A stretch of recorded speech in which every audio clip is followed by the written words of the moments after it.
You bawa kereta ada lesen tak ada? Lesen ada lesen. Mana tengok lesen. Malaya, Malaya, bersama kita bangkit suara.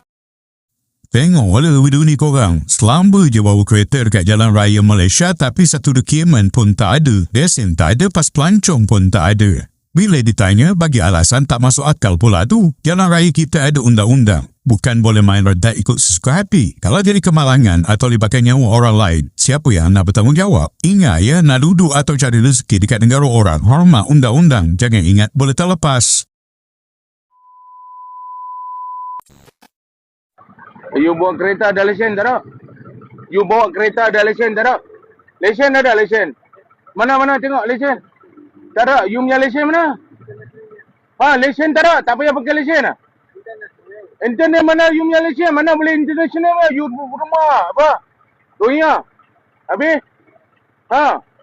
You lesen apa pun pakai. Apa lancau pun tak ada. Mana boleh macam tu?